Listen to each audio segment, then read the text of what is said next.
Olá pessoal, tudo bem? Eu sou Kelly Varela, criadora de conteúdo aqui do Mais Que Autismo e também do Mágicas de Mãe. Antes de começar aqui nosso episódio de hoje, do nosso podcast, já quero pedir para que você, dê um like nesse vídeo, compartilhe ele com outras pessoas e se inscreva no canal. Toda quinta-feira, às 19 horas, a gente tem um episódio novo aqui. E hoje, gente, vamos falar de um assunto que eu acho que é o vídeo mais procurado que eu tenho no canal, tá? Dos vídeos com certeza, mais procurado, assim, que são de comportamentos problemas. O que são eles, né? A gente fala deles só no autismo, a gente fala dele em outras neurodivergências ou na questão de crianças típicas também. Então, é uma questão que há muito tempo queria trazer para abordar isso, e para isso hoje eu trouxe aqui a Gabriela Pimpão, que ela é psicóloga. Vou deixar aqui, gente, o Instagram dela, as redes sociais todas dela vão estar aqui embaixo. Ela tem um espaço chamado Extraordinário. E aí, primeiro, muito obrigada, Gabriela, por você aceitar estar aqui. Então, você pode se apresentar, falar um pouquinho do teu espaço, para as pessoas te conhecerem, né? Primeiro, quero agradecer essa oportunidade. Fiquei muito feliz com o teu convite, muito feliz mesmo, porque eu adoro falar desse tema. É o meu tema preferido, comportamento problema e aba contemporânea.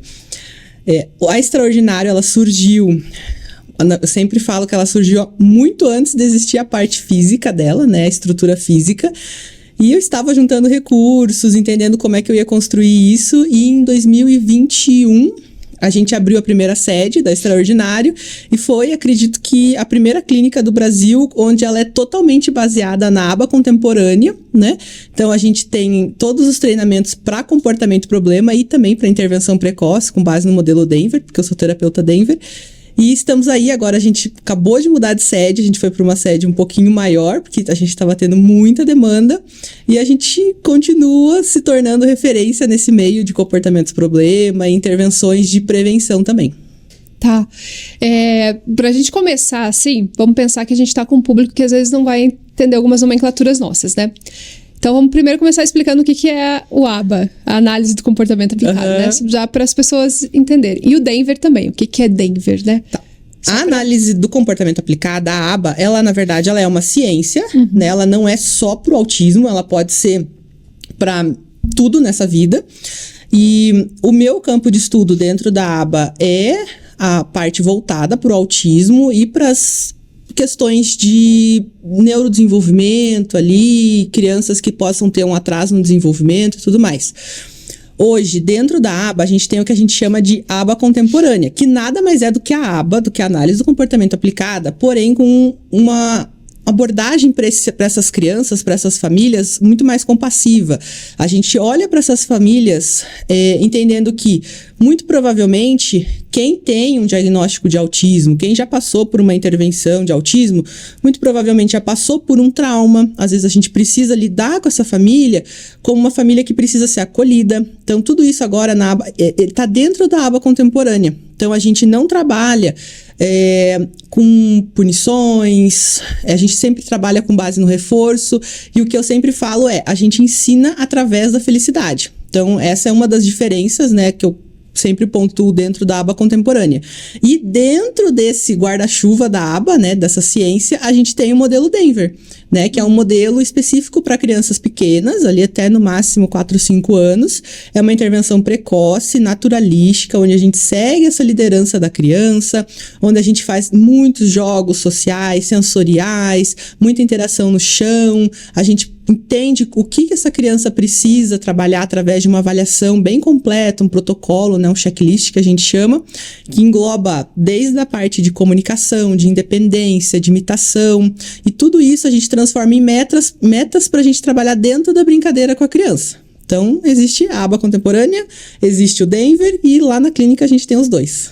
Isso é bem bom a gente falar também, porque a aba tem uma certa resistência de muita, né? Porque a gente vem historicamente que ela foi utilizada de uma maneira também muito agressiva, às vezes, com as pessoas autistas, né? Então, às vezes você pega um autista mais velho, ele odeia, né? O adulto hoje, né? Falando assim.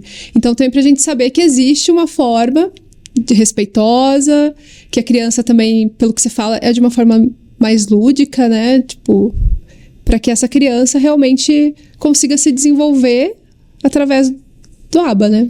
Sim, acho que uma das coisas que a gente causou muito impacto quando a gente abriu a clínica foi... Lá na clínica, nenhuma criança é obrigada a ficar dentro de uma sala de terapia. Então, as crianças, elas são livres, elas podem sair das salas de terapia, elas podem entrar em outras salas, elas podem pegar brinquedos de onde elas querem, elas podem chamar os pais na recepção, os pais podem ficar dentro das salas de terapia, né? Então, a gente sempre chama de terapia de portas abertas. É revolucionário, né? Vamos falar, né?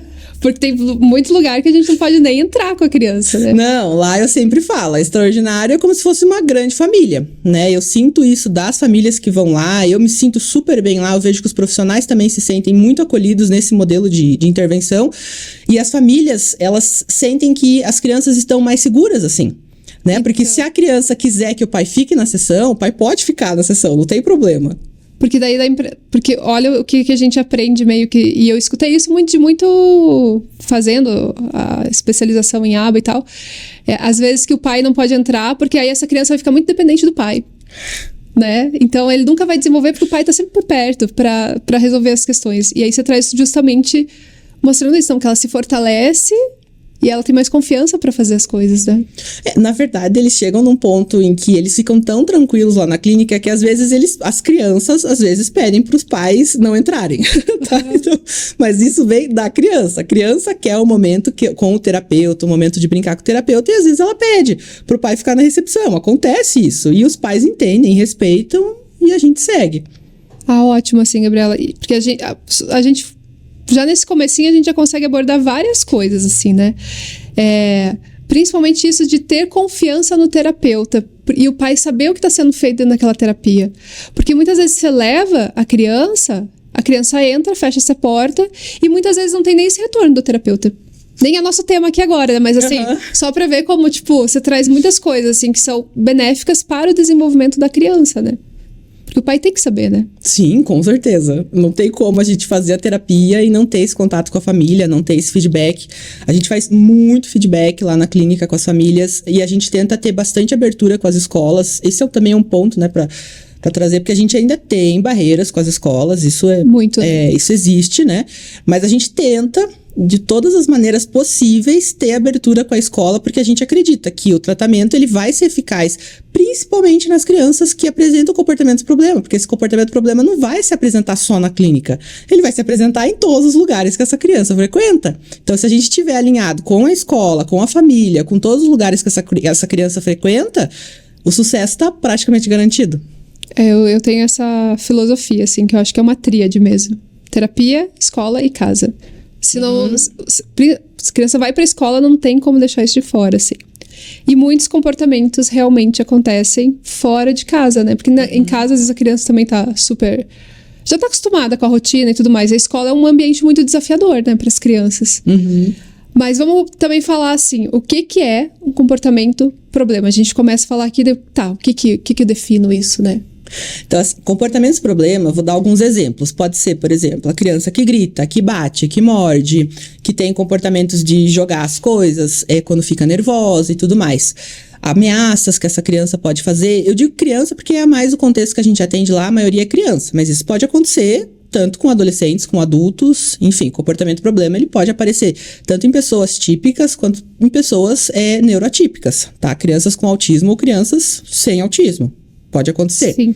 Então, o comportamento problema, ele acaba sendo uma barreira, em alguns momentos, para que essa criança também aprenda outras habilidades.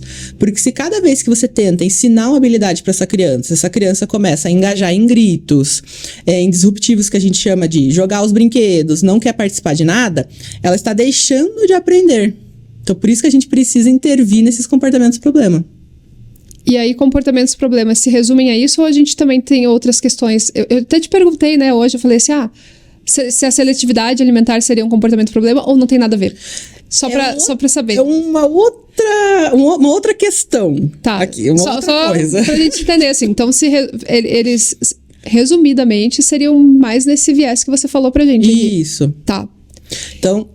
Não, pode... É que eu acho que a seletividade alimentar, a gente tem que entender que tem mais questões ali. Podem ter questões sensoriais muito importantes dentro dessa seletividade alimentar que a gente precisa trabalhar. Por isso que, se a gente for trabalhar com seletividade alimentar, a gente precisa fazer uma intervenção multi. Essa criança precisa passar por uma avaliação com uma terapeuta ocupacional, com um fonoaudiólogo. A gente precisa entender se essa criança tem musculatura, se ela consegue mastigar, utilizar essa musculatura de forma adequada, se ela consegue engolir, se ela consegue jogar essa comida de um lado para o outro. Tem várias coisas além de só, ele não come, né? E quando a gente fala dos comportamentos inadequados, de bater, gritar, chutar, enfim, ele também, a gente precisa de uma intervenção em equipe, mas é diferente. São coisas diferentes. Tá. É porque muitas vezes as pessoas também confundem, é frescura, tipo, achando que é só um comportamento da criança pra desafiar os pais, porque ela não quer comer, né? Tipo, e não é isso. Não. Tá. Tem muito mais por trás. E então vamos começar. Tipo, a criança chegou lá pra você com vários comportamentos. A mãe chega, eu não aguento mais porque a escola não para de reclamar, que ele bate no amiguinho, que... E esses comportamentos também, o problema pode ser, tipo, de bater no outro, mas também de se bater. Sim. A autoagressão também. Também. E podem ter níveis de autoagressão que, sim, pode estar correndo risco ali para a saúde daquele indivíduo também. E aí, outra coisa que eu ia perguntar junto com a seletividade, agora eu lembrei, as ecolalias também entram como comportamentos problemas? Só pra gente, daí a gente desenrola. Depende. Né? Depende. A ecolalia, ela está causando barreiras para que essa criança aprenda ou não? A gente precisa entender isso. Mas a gente talvez não faça a intervenção que eu vou te falar mais hoje só porque essa criança tem ecolalia. Tá. Daí não. Ok. Só pra deixar fixo aqui, para as pessoas também entenderem o que a gente vai colocar aqui como comportamentos, problemas mesmo, né? Aí eu cheguei lá pra você, então, com meu filho, porque tô recebendo muita reclamação. A professora falou, não dá, mãe, faz alguma coisa, porque eu não dou conta, né? Como que é esse contato com essa criança? Você falou, né, tipo, não usa punição, mas aí em caso o pai e a mãe acham, ou um dos dois, né, alguém fala da família, tem que bater, tem que ensinar, né, tipo, pra aprender, tipo, como que a gente vai conduzir essa criança, né, para que ela não tenha mais comportamentos, ou para que eles diminuam, para que ela saiba se controlar ali, né? Então, primeiro de tudo, a gente faz um acolhimento, né? Então, todas as famílias que entram em contato lá com a clínica, eu pessoalmente ligo, converso com essa família, faço um acolhimento, preciso entender o que é que está acontecendo, né, com a vida dessa criança, se existe um diagnóstico, não existe, se já passou por outros profissionais, não passou, o que eles já tentaram na vida, o que é que eles almejam, né? Por que eles me buscaram, o que é que eles querem, né? O que eles têm de meta para essa criança. E daí a gente faz uma avaliação, né? A gente chama hoje de avaliação funcional prática. Dentro dessa avaliação funcional prática, a gente tem toda uma entrevista estruturadinha pra gente fazer com a família, onde a gente quer entender quais são esses comportamentos problema, o que a família nota que está difícil de lidar, o que a escola nota que está difícil de lidar. Se é uma queixa que só vem da escola, não vem dos pais, a gente vai até a escola, a gente, se não puder entrar na escola, a gente faz uma videochamada, né, com os professores, a gente pede para os professores também participarem disso, de responderem essas perguntas, porque a gente precisa entender que situações que fazem essa criança engajar em comportamentos problema, que situações em que você percebe que ela tá calma, que ela tá feliz, tá relaxada, a gente precisa entender os dois lados.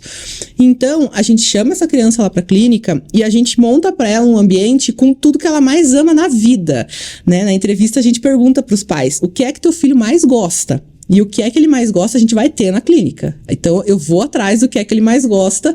Claro, tem situações que a gente não consegue ter. Por exemplo, uma piscina. Daí você fica pensando, né? Do jeito que eu sou, eu falo, tá bom, vou dar um jeito, eu vou pôr uma piscina aqui. Mas a gente consegue ter brincadeiras com água, por exemplo. Sim. Então, a gente monta um contexto com tudo que essa criança mais ama e a gente consegue, de uma forma bem controlada, fazer o que a gente chama de isca. Que eu não sei se você já ouviu falar, mas é uma forma de avaliação, diferente, onde a gente vai tentar ligar e desligar os precursores dos comportamentos problema. Então, a gente não quer ver essa criança destruindo a sala, a gente não quer ver essa criança gritando até perder a voz, a gente não quer isso. A gente quer ver essa criança, por exemplo, quando ela te olha assim, faz Isso aqui pode ser um precursor para daí daqui a pouco ela pegar essa caneca e jogar essa caneca. Então a gente quer ver os precursores, a gente precisa ter um olhar bem detalhado para isso. A gente filma todas as iscas porque depois a gente revê isso, porque tem coisas que às vezes a gente pode perder ali de precursor. E a gente entende que se a gente consegue, quando a gente coloca uma situação que pode ser um desafio para essa criança apresenta ali naquela avaliação esses comportamentos precursores e a gente consegue desligar esses comportamentos, quando a gente entrega tudo que ela mais ama na vida, a gente considera que a gente teve controle e que a gente pode fazer o tratamento, que a gente pode passar para o tratamento baseado em habilidades. Então, a gente faz esse percurso lá na clínica com as crianças e daí o tratamento baseado em habilidades tem início. Tá, então para eu entender. Eu adoro tomar chocolate quente. Então, você vai me dar um chocolate quente. Né, a gente não vai te dar só o chocolate quente, a gente vai te dar tudo que você mais ama na vida. Então, sim, mas aí assim, aí você percebe que eu estou prestes...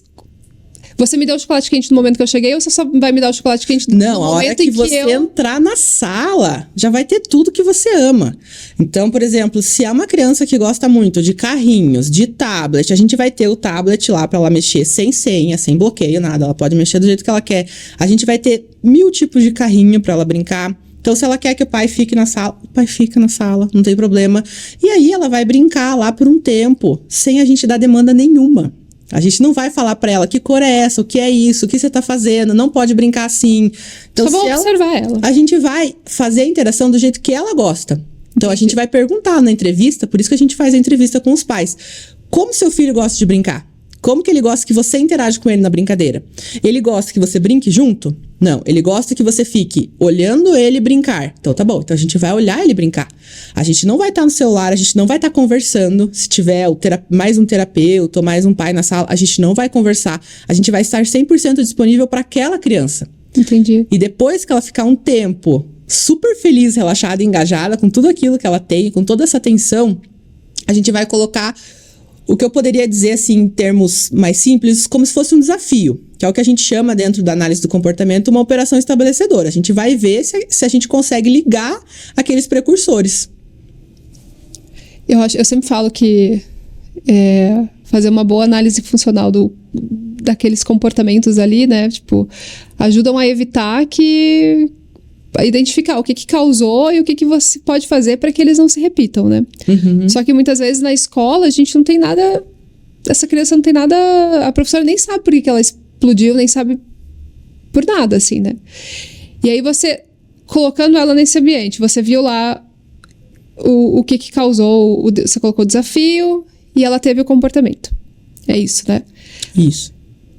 Mas você traz desafios que, por exemplo, ela poderia ter dentro da escola...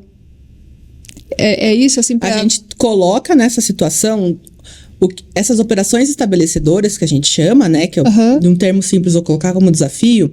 Tudo isso a gente coleta na entrevista. Tá. Então, por exemplo... então hoje você já sabe o que tá acontecendo e daí você vai pra captar aquilo exatamente. Eu vou testar se realmente aquilo é uma operação estabelecedora. Se aquilo ali liga o precursor ou o comportamento problema. E aí ligou. Daí eu vou desligar rapidamente. Como é que você diz? Essa pergunta, Gabriela. Eu não quero ver essa criança escalonar. Então, eu vou desligar rapidamente. Essa pergunta que todo mundo quer. Não, é muito fácil desligar o comportamento problema. Na maioria dos casos você voltar para uma posição onde você não está mais na liderança. Você não está mais ali colocando aquele desafio. Você volta para uma posição onde você coloca essa criança no momento feliz, relaxado e engajado dela. Sem demanda, sem desafios. Voltou para aquilo, ela vai ficar um tempo, né, de novo naquele momento bem tranquila. Você vai colocar mais uma demanda depois. Mais uma operação estabelecedora. Você vai fazer isso ali pouquíssimas vezes, 3, 4 vezes, até você ter controle. Teve controle, você encerrou a avaliação. Então, essa é uma avaliação que você pode fazer em menos de 10 minutos. Entendi. E daí você já começa o tratamento. É porque eu fico pensando mesmo como que a gente... Isso tá falando no consultório, mas eu fico pensando a gente como pai, a gente na escola, né? Tipo, mas aí é que tá. A terapia feita ali vai surtir efeito nos outros lugares. Sim. E só para deixar claro que a isca, né, essa avaliação, ela precisa ser feita por um profissional que tenha formação da isca, que tenha certificação e tudo mais. Porque sim, é muito perigoso você lidar com comportamento problema se você não sabe como liga e desliga. Então, o que pode acontecer é essa criança escalonar e entrar em comportamentos disruptivos muito graves, né? E, assim, para a parte da família, a gente ainda tem um treino específico para pais. Então, essa criança ela pode fazer o treino de comportamento problema, né, o tratamento baseado em habilidades na clínica, 1 a 1 com o terapeuta, né, a criança e o terapeuta. E a gente ainda tem o que a gente chama de Balance, né, o programa Balance, que também é uma certificação de fora, que acredito que a Extraordinário foi a primeira que teve, assim, em larga escala, eu diria, né, para os pais, onde a gente vai ensinar esses pais a lidarem com esses comportamentos e vai ensinar essa criança também a ficar nesse ambiente com os pais, usando uma comunicação mais funcional, tendo tolerância também para os momentos de interação com os pais. Então, a gente ensina os dois numa sessão da família com a criança junto. Tá. Então, a isca agora eu realmente entendi, assim. A isca é como se fosse a tua avaliação mesmo. Isso, aham. Do que aquela criança vai precisar a partir dali. Isso. E aí começa-se as intervenções. E aí como que elas são feitas com base, né, tipo, no que vocês trabalham do ABA, assim? A gente tem o tratamento baseado em habilidades, que a sigla em inglês vai ser o SBT, né? Então, assim, dentro desse tratamento a gente tem algumas etapas. A primeira vai ser o ensino de uma comunicação funcional. A gente vai tentar substituir esses precursores, esses comportamentos problema, por um gesto que seja funcional, uma fala, uma frase, uma figura, né? Pode ser uma figura que essa criança entregue, um botão que fale uma frase funcional. Então, a gente geralmente usa a frase minha vez. Então, você viu que a criança vai escalonar, você ensina ela a pedir minha vez. Ou fazer o gesto. Esse gesto eu uso muito lá na clínica, de bater assim no peito e falar minha vez. Pronto, é sua vez de ter o que você quer, sem ninguém te incomodar. A partir do momento que a criança aprende a se comunicar de uma forma funcional e não está mais engajando em comportamentos inadequados, a gente passa para o treino de tolerância. Esse treino de tolerância, a gente vai ensinar que não tem minha vez agora. Então, por mais que você peça de uma maneira super adequada, e às vezes eles pedem minha vez, por favor, a gente vai falar, agora não. A gente vai ensinar essa criança que existem pequenas frustrações para depois preparar ela para frustrações maiores na vida. Então, a gente vai colocar aqui, poxa, por mais que você peça super bonitinho, agora não tem minha vez, ok? Então, a gente vai ensinar ela, tipo, a dizer, ok, entendi que não tem minha vez. E a gente vai reforçar ela.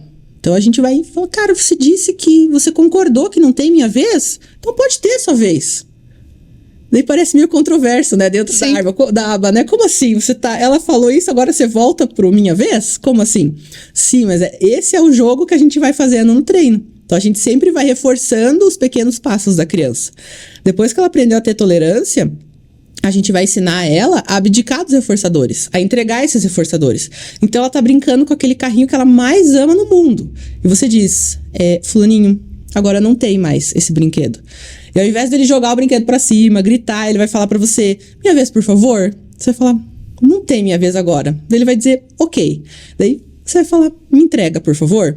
Então a gente não tira o brinquedo da mão da criança, a gente não fica numa guerra, a criança puxa de um lado, você puxa do outro. A gente não faz isso. A gente vai ensinar ele. Ou você me entrega, ou você pode colocar aqui do lado.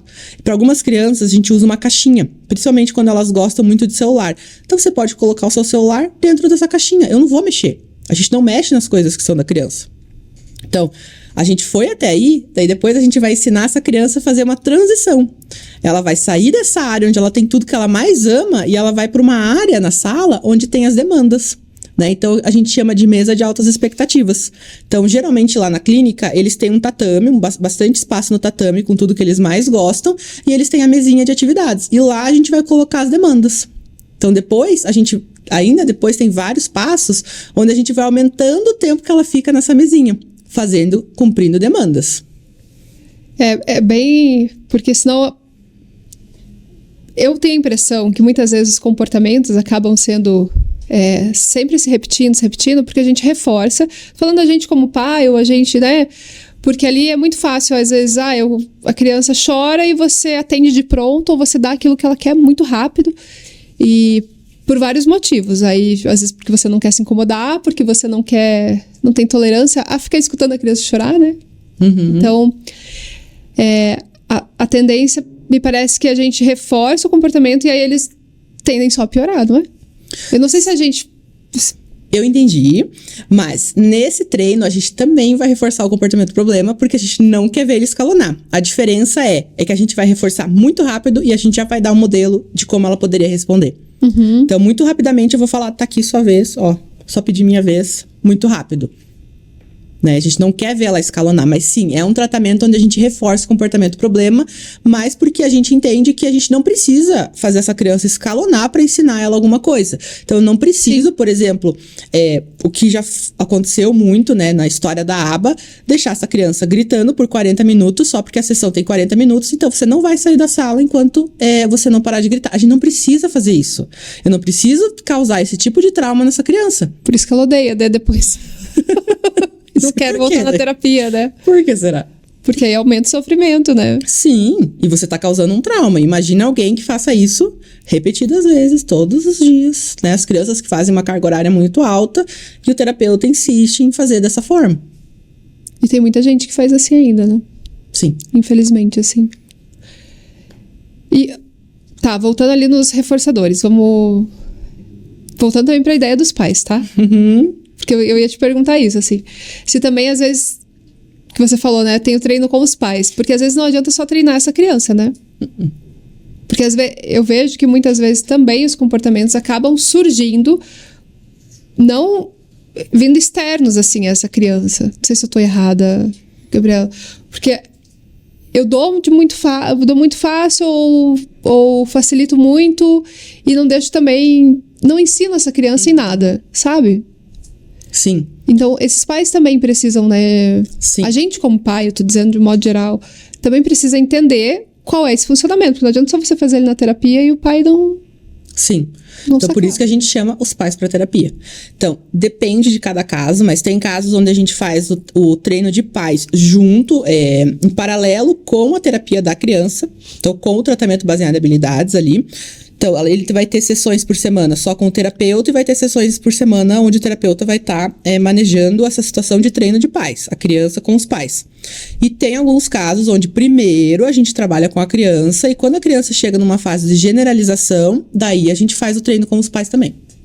E também tem treino com outras crianças? Tem também. Porque às vezes eu consegui me comportar com você, né? Mas aí vem meu amiguinho e traz uma coisa desafiadora pra mim. Mas a gente vai colocar essa outra criança mais na parte de generalização.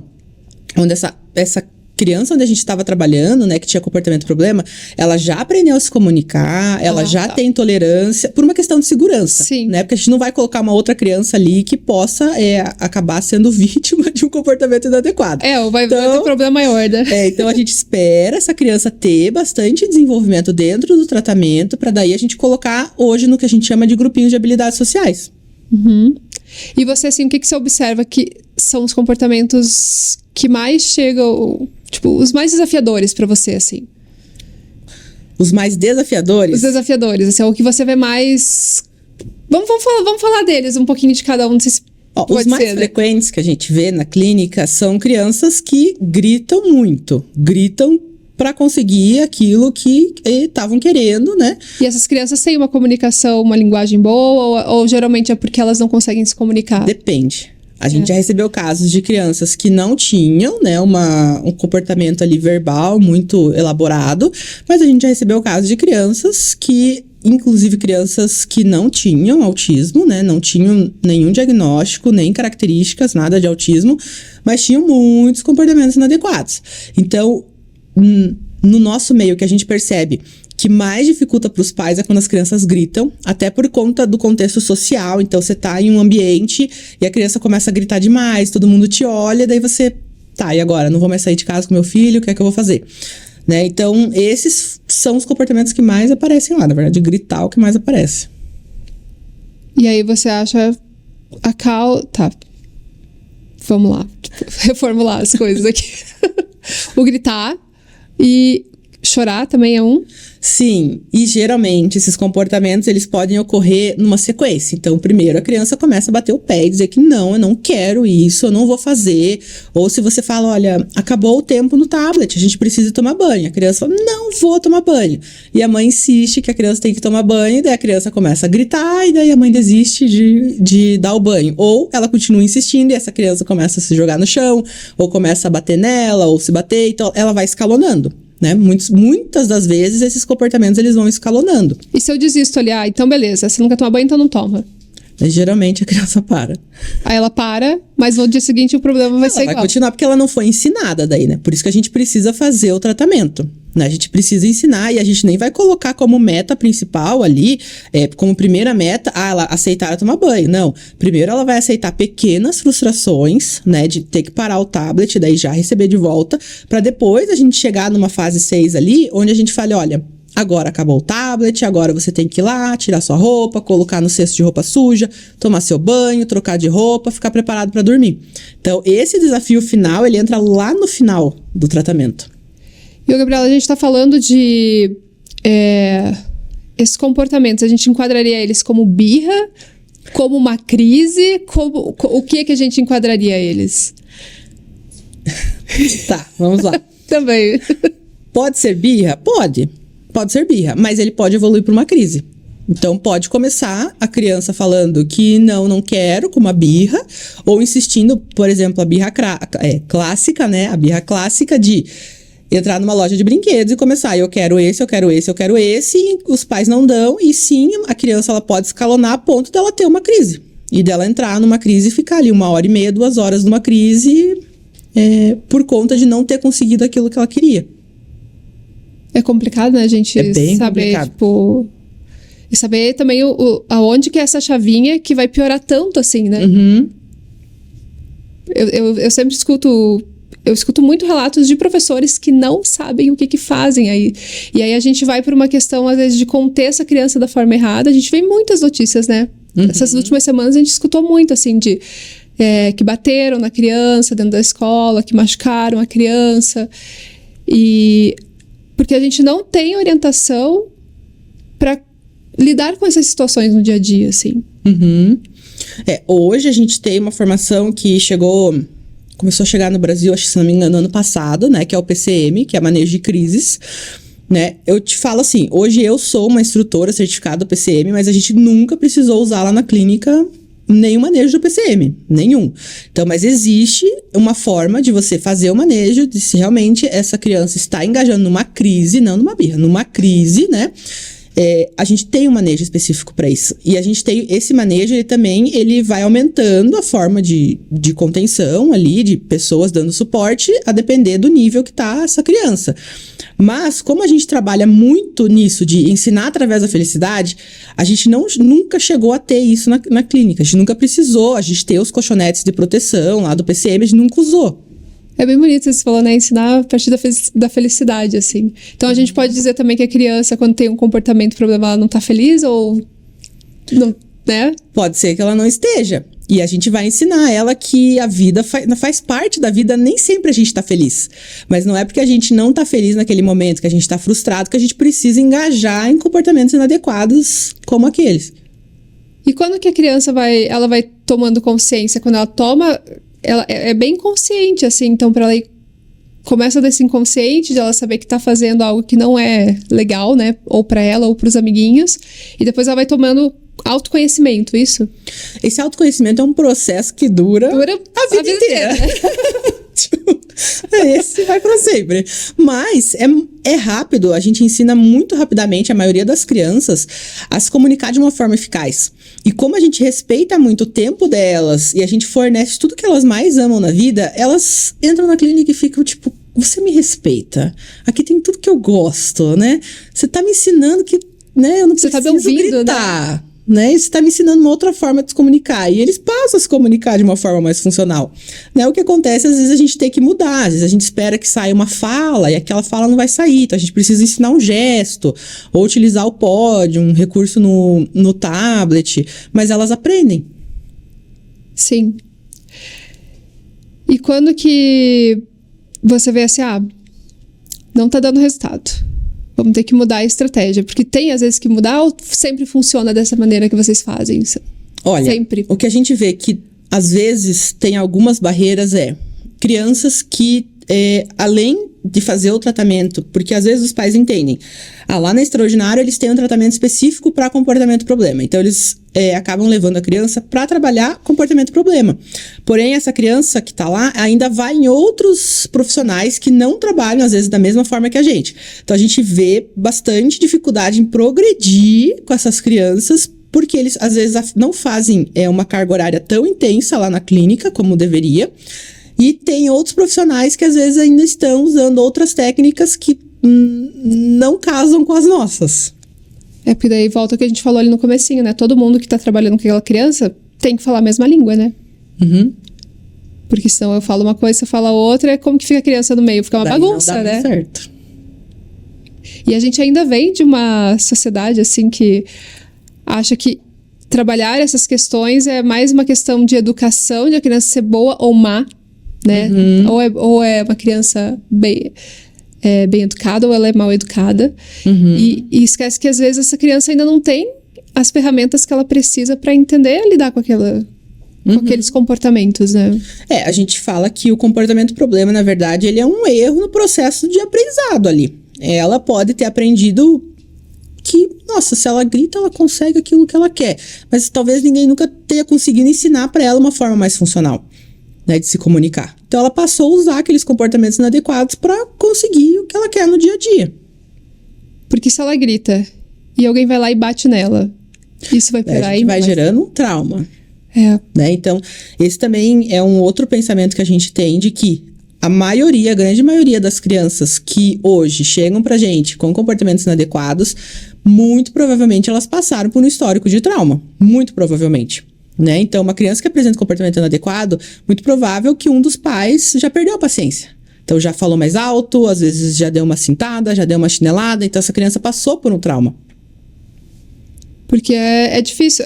Eu gosto muito daquele livro da doutora Lydia Weber, lá que ela fala educar com carinho, né?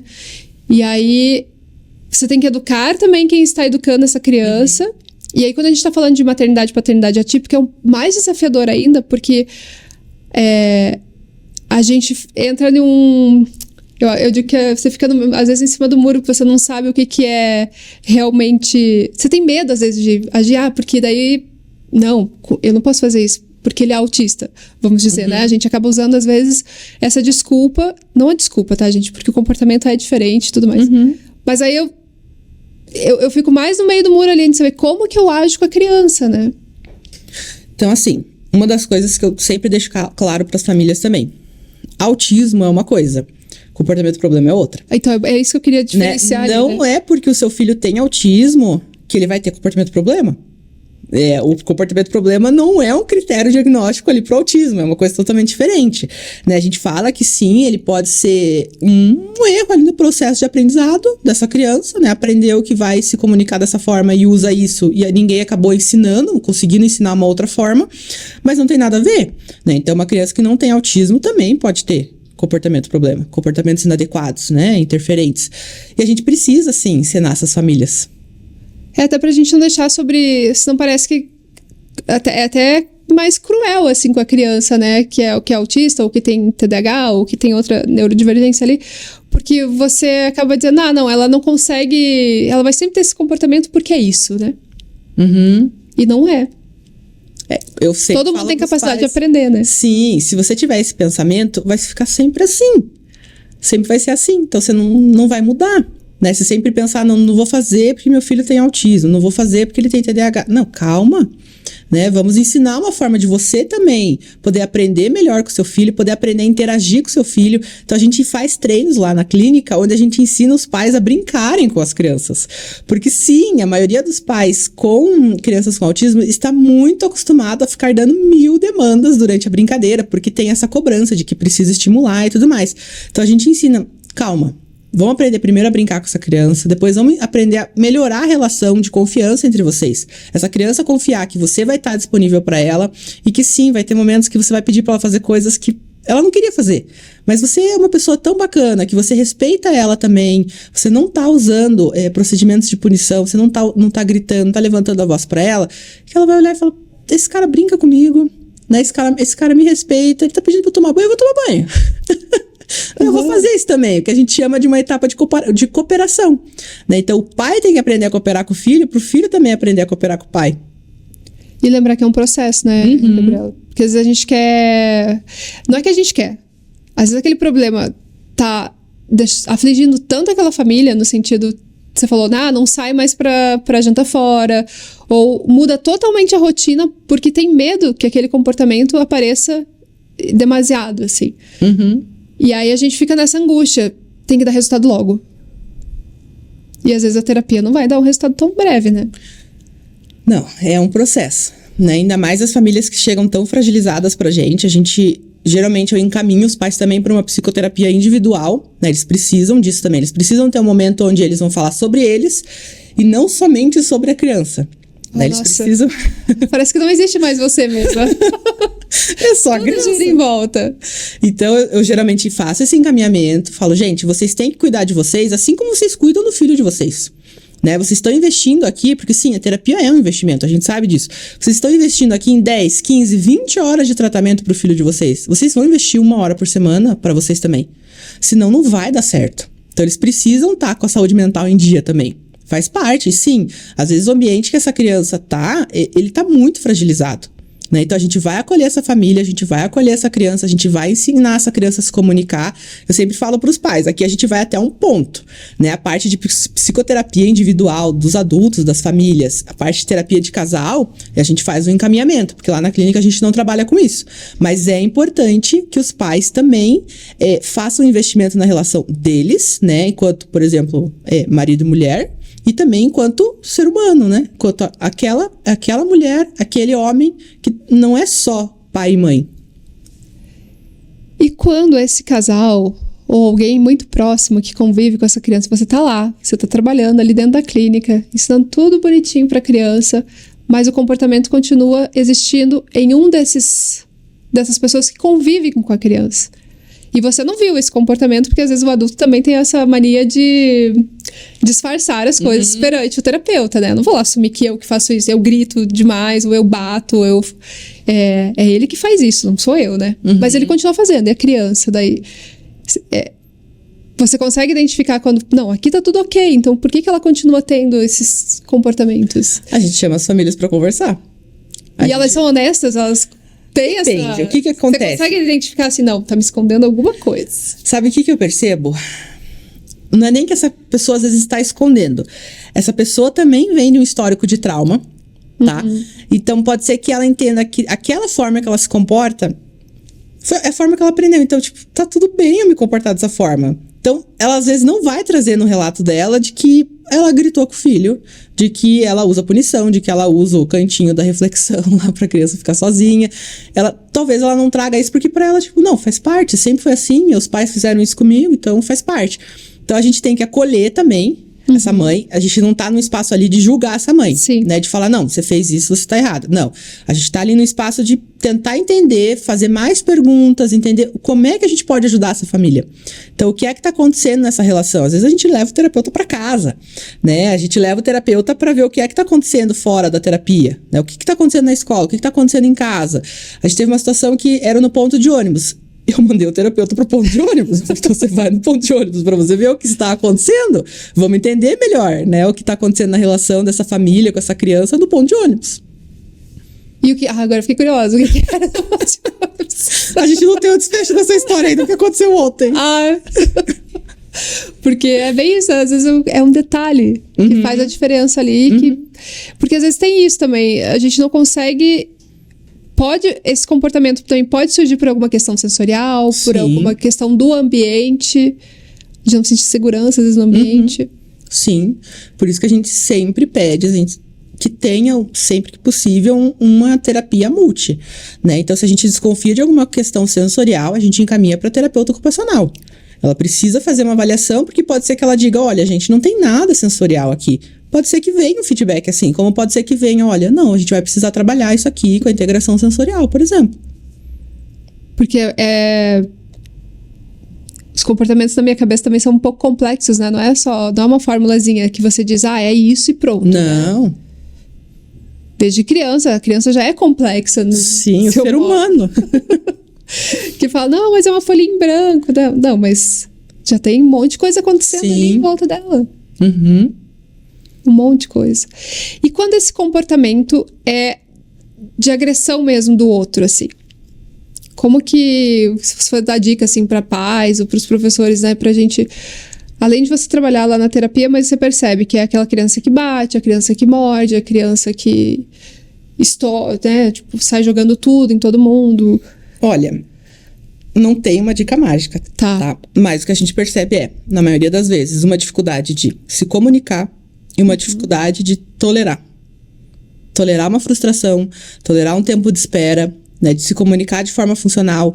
Então, eu sempre falo, gente, vamos fazer o treino. A gente faz o treino com essa criança aprende a ter tolerância. Isso vai refletir na escola, isso vai refletir em casa, vai refletir no clube, vai refletir em todos os lugares. Porque também a criança vai aprender, porque é natural, né? Que a gente sinta frustração na vida, porque se a gente só receber tudo É impossível. Aí a gente tá criando um monstrinho, né? Não, é impossível receber tudo. Na verdade, você vai estar, piorando muito a situação. Então, por isso que a gente faz o treino. Que eu digo assim, a gente dá praticamente tudo que a criança quer, mas para mostrar que, olha, aqui é um ambiente onde você está sendo acolhida, você tem tudo que você quer, ninguém vai te obrigar a fazer nada, mas a gente vai te ensinar algumas coisas. E algumas coisas que vão ser bem úteis para sua vida. Mas tudo isso de uma forma muito tranquila, muito lúdica. E comportamentos problemas, eles tendem a se agravar em lugares quando essa criança não tem limite nenhum também? Quando a gente tá nos extremos, assim, ou tem muitas regras na vida dessa criança, ou não tem limite nenhum. É muito provável que sim, porque daí também não tem ninguém ensinando o que é que essa criança pode ou não pode fazer. Né? Então, é uma criança, ela precisa de limites. Né? Ela precisa de uma outra pessoa com mais experiência mediando as interações dela, dizendo, olha, nessa situação não é adequado, né, ter esse tipo de comportamento. E se a criança não tem nenhum parâmetro do que é para fazer, é muito provável que ela vai fazer do jeito que ela quiser e não dê muito certo. Sim. E o que mais, Gabi, que a gente trabalha, assim, para comportamento problema? É. Olha, o mais... Hoje, né, o mais forte, que eu diria, assim, que tem base, né, dentro da análise do comportamento, que tem uma intervenção muito baseada no sentimento, na televisibilidade, é a ISCA, o tratamento baseado em habilidades e o balance. Isso é muito do que a gente usa no dia a dia, né? E creio que se te oferecem uma outra proposta, você precisa ver. Essa dica da televisibilidade foi uma dica que eu falei, gente, isso deveria ser o máximo. Todos os pais deveriam tentar entender isso. Se você vai na terapia do seu filho e você vê o terapeuta do seu filho fazendo algo que se você filmasse, colocasse lá num telão, lá na Rua Barbosa, você coloca um telão, ou lá na Times Square, né, a terapia do seu filho. Se as pessoas, quando olharem aquilo, sentirem nojo, sentirem assim, nossa, que aversão a isso, tem alguma coisa errada. Agora, se eles assistirem aquela sessão de terapia do seu filho e falarem, cara, eu quero esse terapeuta atendendo meu filho. Você fala, olha, então eu tô no caminho certo, né? Então eu estou levando meu filho num lugar que está sendo adequado pro meu filho. Respeito, né? Sim. Que eu acho que a gente também quer ser respeitada, a criança também quer, porque a gente... Sim. Tem um monte de gente ainda agora, né, que detesta criança longe, então a gente vem de uma coisa que às vezes, não precisa respeitar não, tem que ser impondo ali. Não. E não é, né? Não. A gente precisa encontrar o equilíbrio na relação, né? Então vão ter momentos onde sim, a criança vai liderar, né? A criança vai dizer o que ela quer fazer e ela vai ser respeitada por isso, a gente vai respeitar a opinião dela, vai respeitar a escolha dela, e vão ter momentos onde o adulto vai falar, olha, agora a gente tem que fazer de tal jeito. Então a gente tem que encontrar o equilíbrio, não só o adulto dizendo tudo que essa criança precisa fazer e não só a criança dizendo tudo do jeito que ela quer. É porque quando ela encontra um adulto que, se eu converso com você, você me respeita e eu consigo colocar minha ideia, e aí você me escutou, eu vou te escutar depois também. Sim. Porque tem um comprometimento entre as partes. Tem cooperação. Né? Tem cooperação. Não é só... Tem a brincadeira, mas eu vou fazer aqui, eu vou brincar, eu vou ter o retorno, assim. Eu achei bem genial, assim, tipo, bem legal a forma como, quando eu conheci a clínica, assim, né, de vocês, a forma de trabalhar, assim, unindo tudo mesmo, sabe? Porque geralmente a gente encontra isso, de chegou, te entreguei, você entrou, daqui 50 minutos eu pego e vou embora. Não, a maioria dos pais até que precisa trabalhar, as crianças até acabam ficando lá, a maioria fica ou amanhã ou à tarde, né? O pai vai embora. Mas né? aí eu tenho a opção de... Sim, eu tenho a opção, se ele quiser ficar, entendeu? ele fica. A gente tá com uma criança em adaptação lá na clínica essa semana, que o pai tá fora do país, ele tá só com a mãe, ele acabou de começar a terapia. E ele pediu pra mãe ficar na terapia. E não tem problema, ela pode ficar, né? Ela tinha tempo ali, trabalho flexível, tá bom, você fica na terapia. Não tem problema, você vai pro chão, eu falo pros pais, você vai pro tatame, você vai brincar junto com seu filho. E tá tudo bem. Tá tudo bem, é bem Tudo isso. bem. Quer colocar mais alguma coisa, Gabriela? Sobre o que a gente tem que deixar mais, assim, de dica ou de ênfase em algum dos pontos que a gente falou aqui de comportamento problema. Comportamento problema não é o fim, né? Tipo, a gente... Não. A pessoa tem que saber que tem o caminho, que tem como resolver, né? Sim, comportamento problema, eu entendo que sim, ele pode hoje parecer ser o fim, parecer pra você que não tem mais luz no fim do túnel, mas existe uma luz no fim do túnel, né? Existe uma vida onde você pode sair com a sua criança pra onde você quiser, né? Você vai ter um nível de cooperação da sua criança adequado para a idade daquela criança, para a relação que você tem com essa criança. Você não precisa mais sofrer com comportamentos inadequados, você não precisa mais usar 1001 medicamentos para, às vezes, dopar essa criança para que ela não engaje em comportamentos inadequados. Calma, né? Existe um tratamento baseado em ciência, né? Não é baseado no meu achismo aqui, não é baseado em ciência, tem muito estudo sobre isso e que é extremamente eficaz para cuidar de comportamentos problema. Antes de a gente encerrar, só tocando num ponto que você falou ali agora, existe muita criança que acaba sendo só medicada, né? Pra que não tenha esse tipo de Sim, comportamento. só que o medicamento, ele nunca vai ensinar. Né? O Exatamente. medicamento, em algumas situações, na verdade, ele vai dopar. Né? Então, a gente vai ter uma criança um pouco mais letárgica ali, que talvez não escalone tanto. Só que o medicamento, não existe pílula mágica para tratar comportamento problema. Não existe isso. Se alguém te oferecer um remédio que fale, olha, seu filho nunca mais vai ter comportamento problema, peraí, não existe isso. O que existe são medicamentos que às vezes vão dopar o seu filho. Mas, se você quer ensinar o seu filho a ter tolerância, a se livrar desses comportamentos problema e ter uma vida muito mais funcional, muito mais saudável, você precisa de terapia. Terapia. Pra ele, talvez pra você, né? Sim. Pro entorno. Sim. Eu acho que é isso, Gabi. Eu quero agradecer, assim, muito por você ter vindo aqui, contado um pouquinho como que é o seu trabalho, como que é a aplicação do ABA, né? Tipo, de uma forma... que eu sempre falo, de uma forma respeitosa. E acho que eu devo estar esquecendo de alguma coisa, mas fica para uma outra vez ainda. E tô deixando aqui, gente, o arroba da Gabriela. Eu gosto muito dos textos que você coloca lá, né? Que eu vejo que você também coloca muitos textos de outras pessoas autistas, né? Na verdade, eu deixo eles falarem, né? Eu nunca me coloco numa posição assim de deixar eu falar do autista. Não. A gente tem a Alice, né? E tem a Carol, que escrevem pra gente do que é cada coisa dentro do autismo na visão delas. Então, o que significa, por exemplo, a procura de um emprego por uma adulta com autismo, né? Tanto a Alice quanto a Carol são autistas. Então, a gente deixa elas escreverem, tem um monte de textos lá, porque elas escrevem 3, 4 vezes por semana pra gente. Então, a maioria das dúvidas dos pais tá lá, respondido por uma adulta com autismo, que tem muita propriedade pra falar sobre isso. Que já passou por várias situações, né? E que sabe dizer, olha... Essa é a minha percepção, né? Porque muitas vezes a gente fala pelo autista, tanto o profissional fala, tanto o pai fala, e esquece de ver, tipo, mas o que ele realmente tá sentindo ou pensando, né? Então é isso. Obrigada pelo convite. Espero que a gente possa impactar várias famílias com isso, né? Que abra a mente também de muitos profissionais para a aba contemporânea, né? Para essa terapia mais respeitosa, né? Para entender que existe uma saída, né? Para esse tipo de comportamento. Eu também acredito que sempre existe. Que a gente não pode dizer, não, desistir da criança, né? Não. Sempre tem uma luz no fim do túnel. Nunca. É isso, gente. Então, agradecer para quem estava aqui assistindo. Deixa seu like, compartilha com outras pessoas. É um assunto super importante. para que acalme o coração dos pais, né? Para que os professores também saibam, tem um caminho para eu poder conduzir. E toda quinta-feira, às 19 horas, a gente tem um episódio novo aqui. Obrigada, pessoal. Beijo grande e até a próxima.